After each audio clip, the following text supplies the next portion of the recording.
It's Cardboard Time, episode number 36, and I'm your host, Arwen Kathke, and it has certainly been a while since I last recorded. I definitely have a lot to talk about. I want to thank everybody for sticking with me during this break. It's been a whirlwind of a month for me. Some very good things going on, also some not so good things. Last week was a bit of a bummer, but personally, I'm okay. Nothing to worry about. It's absolutely fine. Just had some things going on in my life, and the break definitely did me good. I'm able to come back kind of refreshed, renewed, reinvigorated to talk about some games. So I'm extremely excited to be able to share some time with you today. I was hoping to do an interview for this week's episode. I just ran out of time. I do have a couple of people that I owe interviews to. So if you're out there wondering, Arwen, why didn't you get a hold of me? I am getting around to it. I just had to make sure that I got back into the swing of things and back recording again. So those are coming up. And on today's episode, we do have a few games to talk about. I'm going to be talking about Eyelet, Chai, Canvas, and Dog Lover, not in that particular order for reasons that you'll see later. But those are the things that we'll be talking about today. And why don't we just go ahead and get started with today's beer of the day, which was the Fresh Batch Series Cinnamon Roll by Toppling Goliath Brewing Company. Now, this was a pastry stout, and I absolutely love the can on it. It gave off very distinct 90s, kind of Fresh Prince of Bel-Air vibes. I definitely got the cinnamon roll taste from it up front, but on the back end, it did have a very distinct, unpleasant metallic kind of nose and aftertaste, which was a shame. I would say that the icing part of the cinnamon roll came through a little bit more than just the cinnamon roll itself, but it was very, very sweet and very, very thick as well. So it was a very strange kind of experience, and some of it pleasant, some of it unpleasant, which is why I gave it a 3.25. Again, mostly knocked down due to the nose and the aftertaste. And it is time once again to check the shelf of shame, and it's been about a month since we checked in last, and it is up to 155. That is up by 4. 9 new additions, and I will preface this by saying it has been Kickstarter crazy over here. Current Arwen has past Arwen to thank for all of this. I kind of went on a Kickstarter backing frenzy a little while ago, maybe about a year and a half ago or so, once all those Kickstarters kind of kicked up into full gear again. And wow, has it been a crazy month for things coming in. So let's go down the list. I got Chai and its expansion in from Kickstarter, finally. That is a whole ordeal that I will be talking about later in this episode. I got Eyelet, which I ordered directly from Hollandspiel, which we'll be talking about later in this episode. And I picked up Dog Lover, Meadow, and Dune Imperium, The Rise of Ix expansion from Gots A Lot of Games. And Meadow, if you've been listening for a while, I have already played that a few times, and that immediately hit the collection without being on the shelf of shame. And I also don't count expansion content towards it. Canvas and Reflections came in from Kickstarter, which I will also be talking about. Meeples and Monsters, which did not hit the shelf of shame due to the fact that I've already played it twice, came in from Kickstarter as well. And I did stop on my way back from Virginia at a little FLGS called Lost Legion Games that's in Charleston. And I picked up Unicornus Knights, which was on clearance. I thought that the aesthetic and the cooperative nature might be easy to get it to the table. And I also picked up Tattoo Stories. I heard Our Family Plays Games talking about it a lot. And of course, more Eric Slauson party games. I mean, sign me up. I am all about that. Looking forward to that. Moving on, once I got home, I had more content. Creature Comforts came in from Kickstarter, the Skulls of Sedlec from Kickstarter, and a boatload of expansion content that was from Button Shy. And then finally, Bittersweet came in from our good friend Matthew Hawker. Just barely missed the last episode. Again, that's not Shelf of Shame content, as we did play that with Matthew previously. So those were the new additions. So again, like a super, super crazy month as far as Kickstarters go here at the house. So 4 of those games I did play. I played Eyelet, Chai, Canvas, and Dog Lover, and those are coincidentally the ones that we will be exploring today. So let's get into it with what we've been playing. And first up is Eyelet. And Eyelet is a 2-player game from 2022. Plays in about 20 minutes and was designed by Amabel Holland, published by Holland Spiel. And Eyelet is a roll and move game for 2 players in which shoelaces are threaded through holes in a custom cut board. Any lace can be moved by either player, but it must be moved the exact number of spaces rolled, then threaded through an empty hole. When you're unable to complete your turn, you lose. And so the goal is to maneuver the laces to limit your opponent's options, but should they escape, they might just hand your crafty trap back to you. So I wrote on my Twitter that this game really reminded me of something from the 70s in all the best ways possible. The game really harkens back to simpler times. It's the kind of game that I would have loved to have grown up on. It's a very physically satisfying game, passing this board back and forth to your opponent, and really nice, simple components. And I also really love the way that the wooden board smelled when I opened the box. That was very, very pleasant. This game is absurdly simple to teach, especially once you have it in front of you. You can do an example turn and you're off and running. The more that you play, the more that you really start to realize how the board is laid out.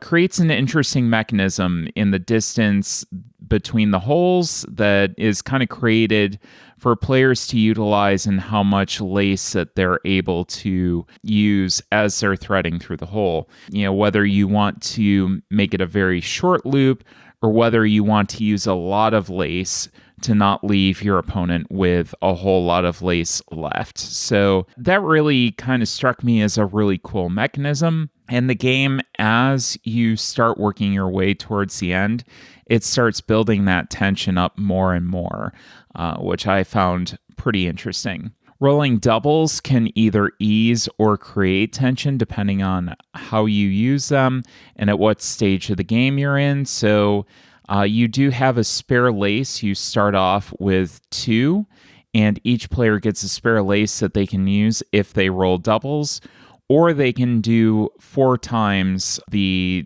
number that they roll as the doubles. So if you roll double 3s, you would have to move 3 spaces 4 times. So depending on how you use that and what kind of situation that you're in, rolling doubles can either be a lifesaver and like super helpful, or really horrible.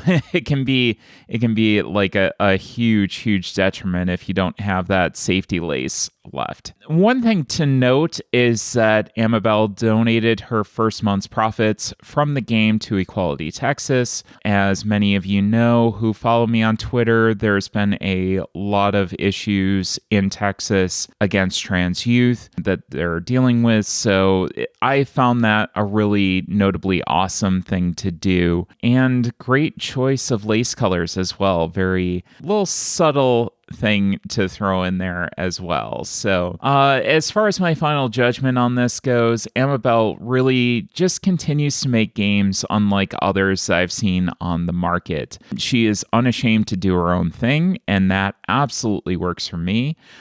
She is 2 out of 2 as far as I'm concerned with the games that I've played of hers. I'm very likely going to pepper in some purchases over time to build my library of her games, since they're just so darn unique and cool. I think Nicaea is going to be the next one on my list. This was a cool game. This was a great experience, able to be picked up by just about anybody. Very satisfying 2-player game. That is Eyelet.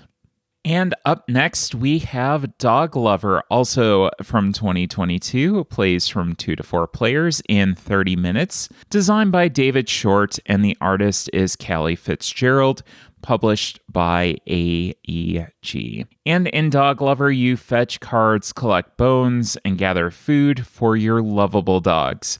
You rescue them from the shelter, train them on new tricks, and cherish their unique traits. The player who takes care of their beloved dogs best will score the most victory points and win. In more detail, you start the game with a random dog card, which come in small, medium, and big sizes, as well as a random special trick card.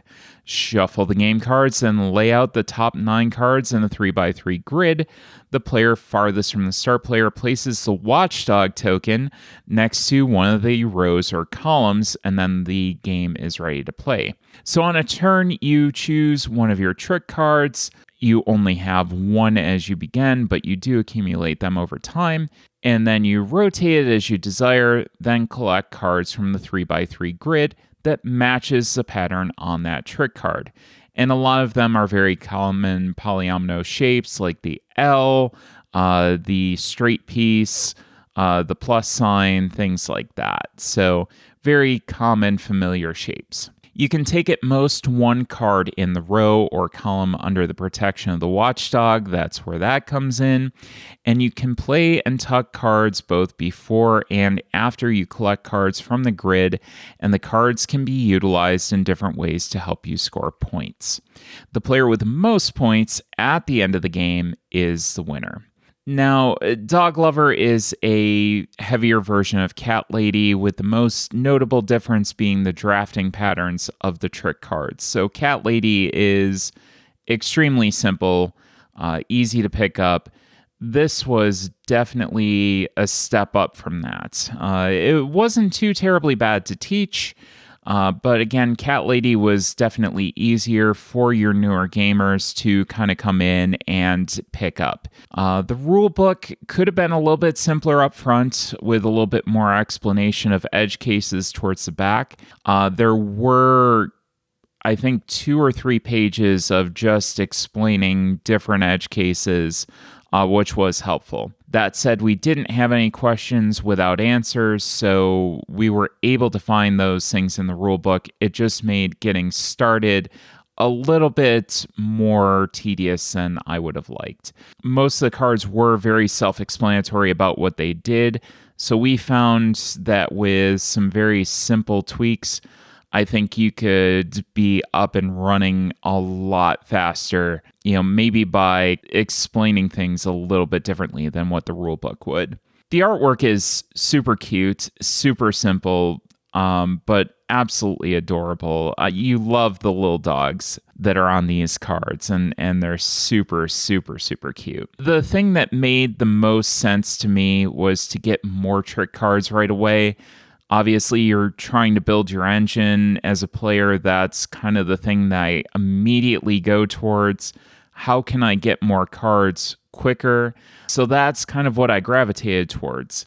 Unfortunately, the one that I chose was basically the plus sign. So you had the center 5 cards that you had to pick up. You didn't get to choose what you picked up. And most of the time, the guard dog wasn't in a position that I could get around not picking up these traits, which if you can't fulfill, they have very heavy negative stipulations for not fulfilling them. One of them was to give up the dog that I had, which would have given my opponents a huge advantage. So I feel like there are some instances where you might get a mix of cards that does come up that might not be desirable in those cases. So I'm assuming with more plays, I'd be able to see a little bit more wider variety of cards. But this kind of landed a little bit in a frustrating position for me. So that was an issue that I did come up with a little bit more than desired. There were a couple of color vision issues as well. Some people may have issues with the food cubes. I was able to tell the difference, but I could see how a couple of them may be pretty close. So that may be an issue. But overall, the gameplay that I saw in Cat Lady, this was very reminiscent to that.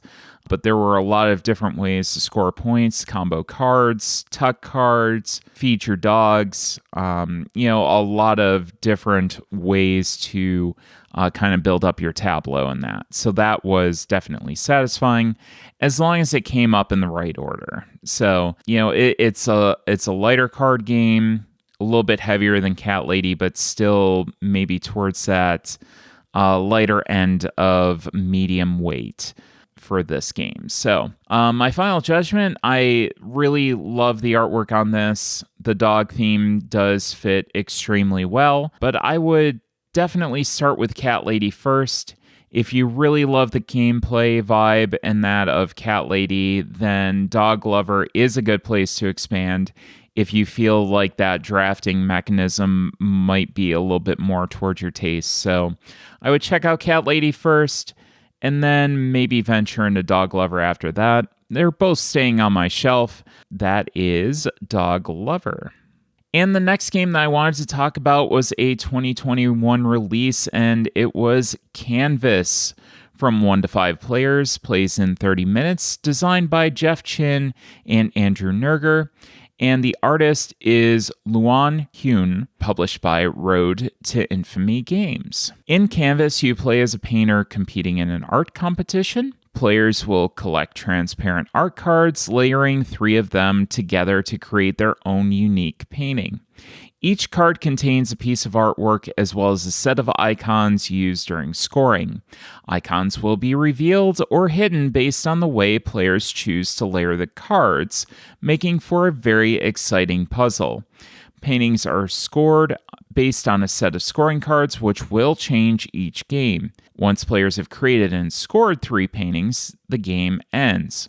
On your turn, you may take an art card or make a painting. Art cards are selected from a row of cards in the center of play, and each of these cards has a cost associated with their position, and it escalates from the left, which is basically free to take, very akin to Century Spice Road, and then escalating from there. Any tokens on the card that you have selected are kept for future turns. If you have 3 or more art cards, you may choose to make a painting. You select 3 of your art cards, arrange them in any order, and then score them by comparing the visible icons on your painting to the scoring conditions. Once all players have made those 3 paintings, the game ends, and the player with the most points wins. So I found this game to be extremely chilled out and relaxing, which some people, most notably Matt, who we played with Matt, Paulina,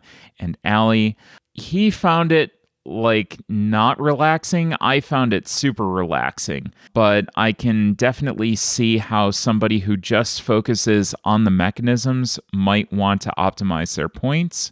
I actually found myself waffling back and forth between the two. I definitely wanted to optimize those points, but I also wanted to make the coolest looking paintings at the same time. So it was a little bit of a choice most of the time, I would say, between creating something that you really wanted to create from an artwork perspective and then being able to optimize your point scoring engine. So I did find that very, very interesting, and those two can compete maybe a little bit. This was a very easy teach for newer players of all levels. Matt, Paulina, and Allie were all able to pick it up extremely easily. I would say within about 7 minutes, we were up and running, and very few questions about what everything meant. The symbology was extremely good. The turn structure was extremely straightforward. This had great color vision accessibility. All the award ribbons did have different shapes in addition to their colors.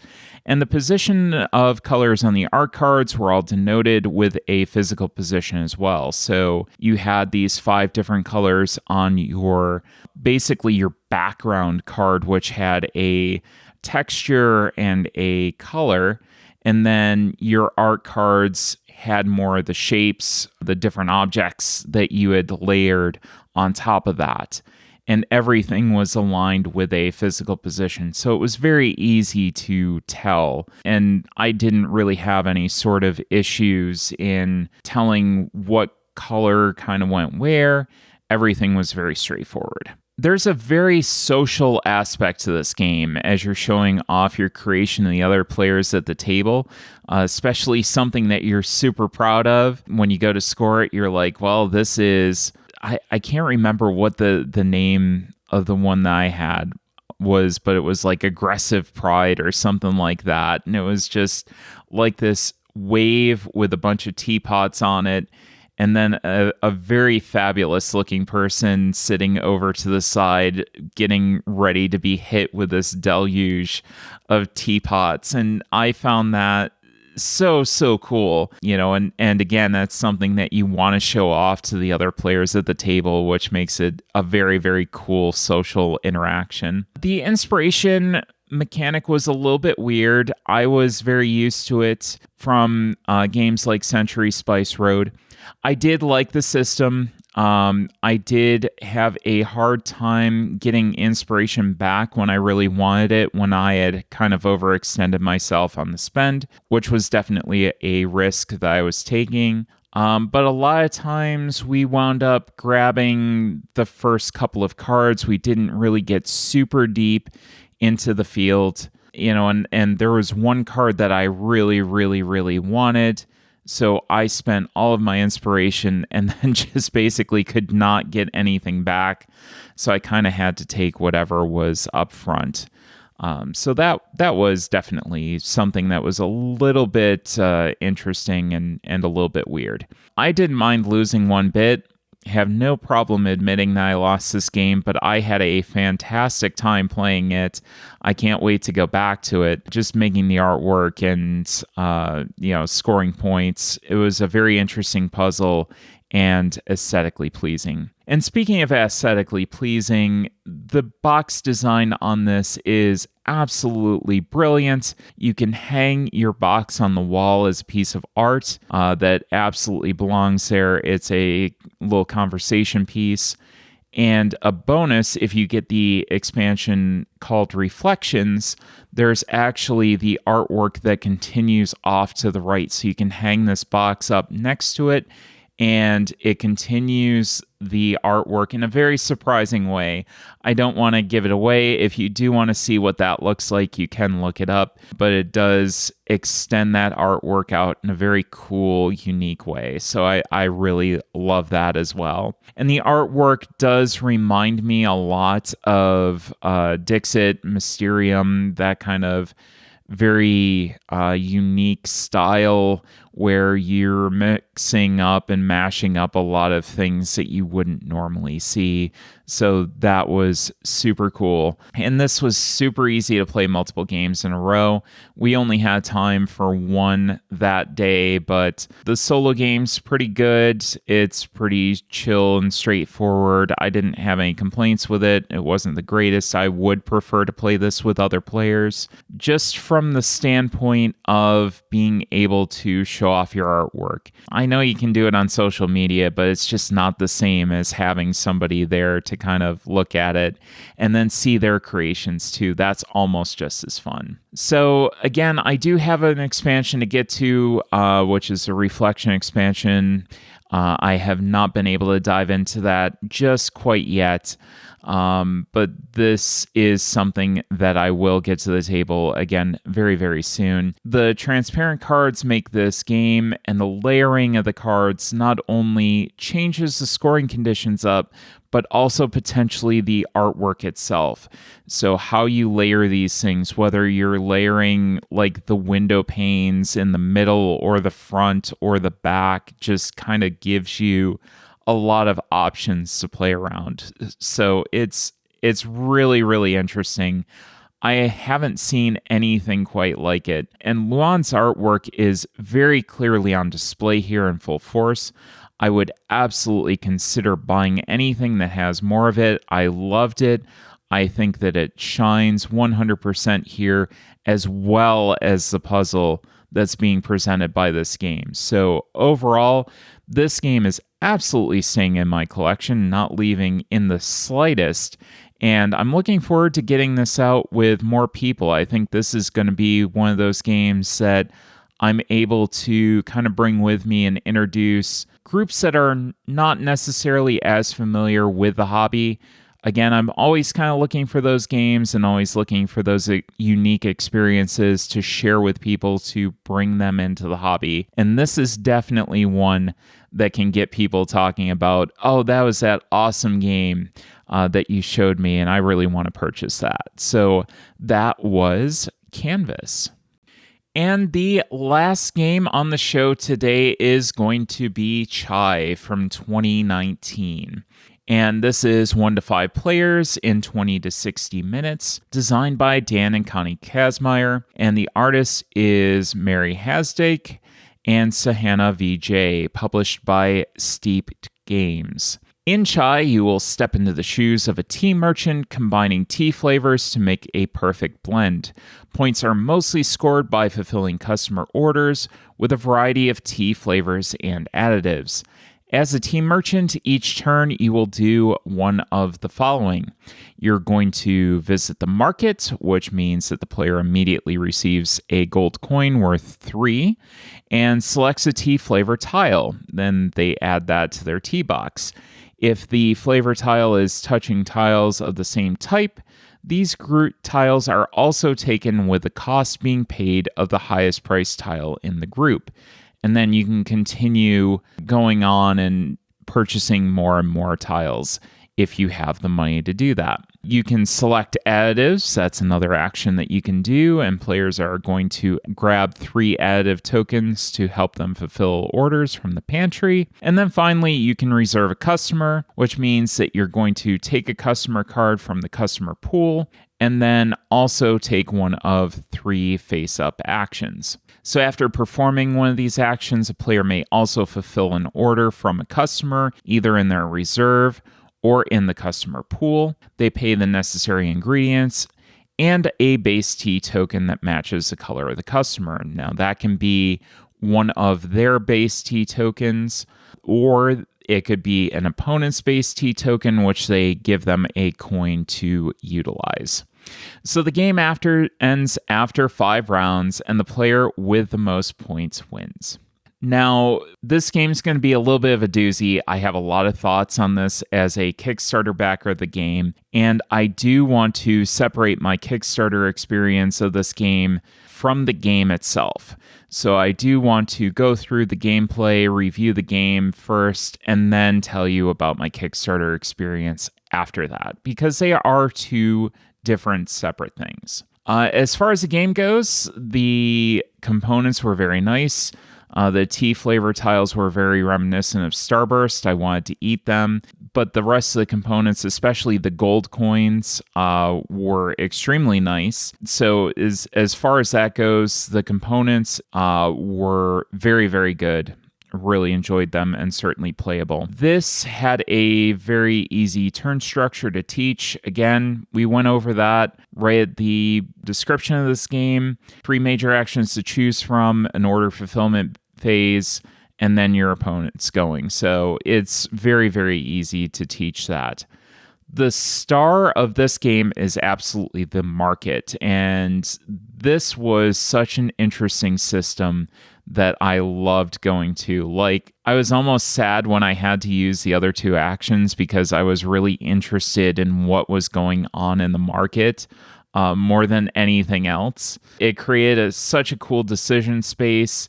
You were able to grab that first tea flavor tile and then kind of grab that grouping of whatever was connected to it, and then everything shifted down, and depending on how you coordinated your purchases, you could potentially get a lot of resources for a small amount of money, which I found incredibly satisfying. And that, to me, is 100% the star of this game. It was such a cool puzzle. The little pop culture references in the game as well. I loved Picard sipping on Earl Grey tea, but there were so many little things that came up. There was another pop culture reference I don't quite remember that Matt, Paulina, and Allie all pointed out. So that was something to hear everybody kind of talking about. That was super, super cool. Really good job on that. Very good diversity on the customer cards. Lots of different customers coming in from very diverse backgrounds. So that was excellent to see as well. No color vision issues whatsoever. All the resources were different shapes. So I was very easily able to make decisions and not get into the weeds with color vision. I will say that the solo game did feel a little too straightforward. Didn't really provide enough of a challenge. I found that it was super easy the couple times I played it. So multiplayer is really where this game is at. Chai was a very enjoyable game with a lot to offer, especially the market for players of all skill levels. Really enjoyed that market. I commend them highly on that. That is such a cool mechanism that was satisfying for all of us. We really love playing around with that. I'm looking forward to trying out the game with the high tea expansion added in. That was something that I did get on the Kickstarter. So looking forward to seeing all the little different things that that's going to add in as well. So game's not going anywhere. I would probably kind of take a look at your options. I don't think that it's bad pickup at the retail level. The deluxe version does add a little bit more to the game, and those coins are super, super cool. So I'd consider picking up the deluxe version of it. But anything other than that, we're going to talk about here in a minute. So that was my opinion on Chai as far as gameplay goes. And now onto my Kickstarter experience, which is going to be a little bit different. This was kind of a negative Kickstarter experience. And when I say kind of, it definitely was one of my least well-handled Kickstarters that I've ever purchased. So the initial communication was really good during the campaign. The first talk of manufacturing actually finishing up was August of 2020. So it is now March of 2022. That should tell you a couple of things that I just got this game in. Some minor issues were cited as normal. They definitely are. Just about any Kickstarter that I've been a part of does have some production issues. Something's not necessarily as the publisher wants it. They need to send that back. They get the white box or the final production sample, and they're saying, you know what, we do need to change this a little bit. So that is normal. The initial estimate of shipping was basically a late 2021 warehouse fulfillment. That's what we were told at first. And then, multiple more issues came up with updates continuing to come out on a pretty regular basis until July 30th came around. Again, issues are normal.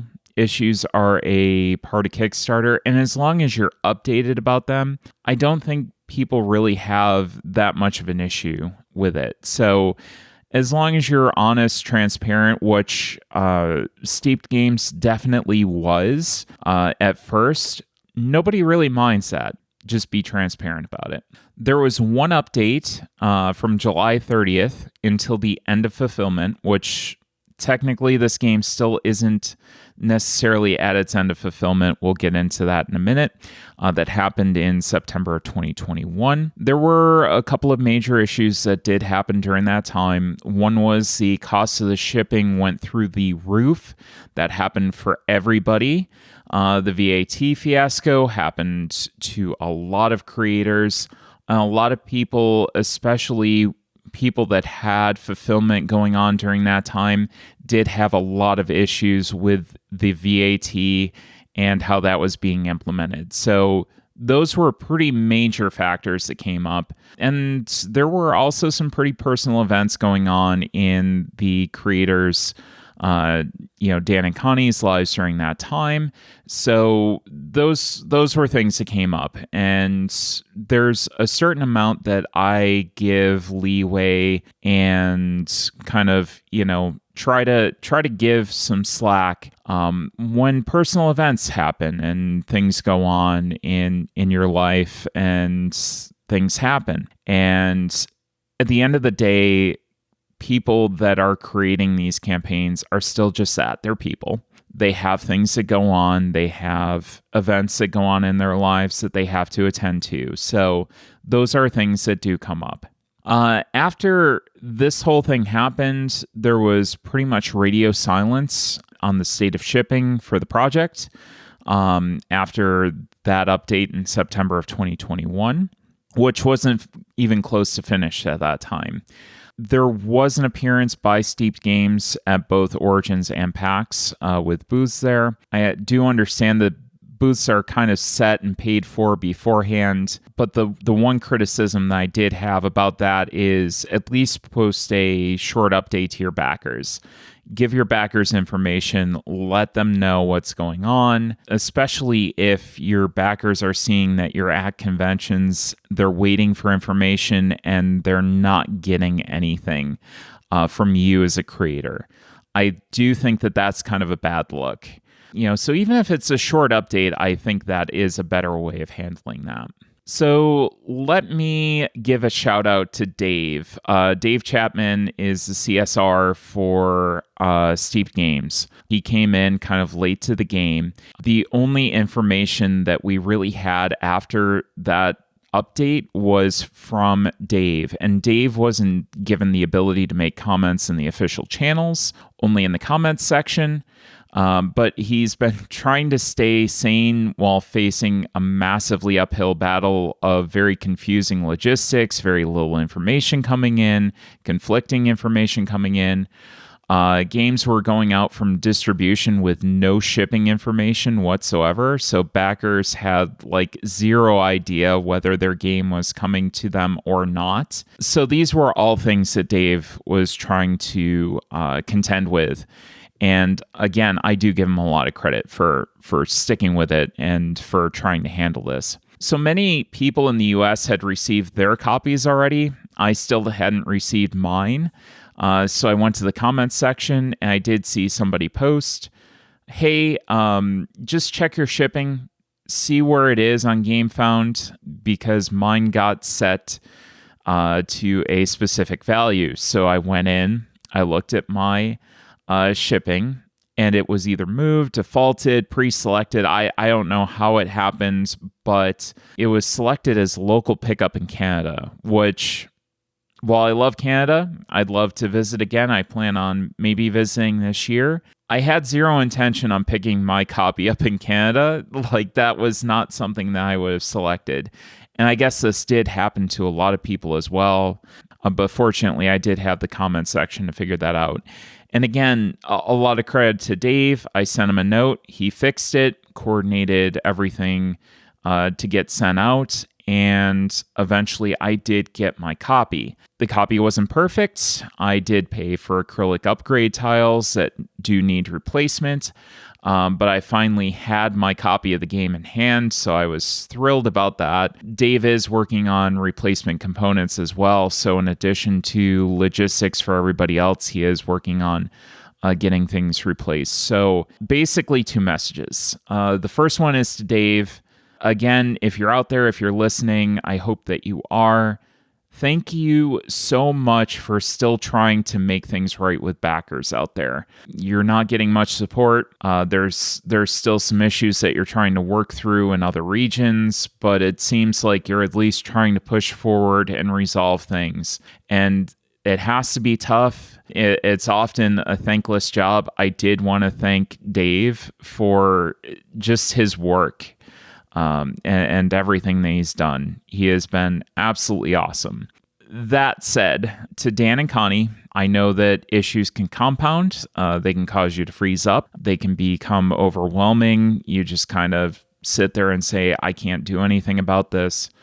By far, your backers probably would have been much less upset and angry if even short updates have been posted. This is going to be a tough hole to climb out of from a company standpoint for Steeped Games.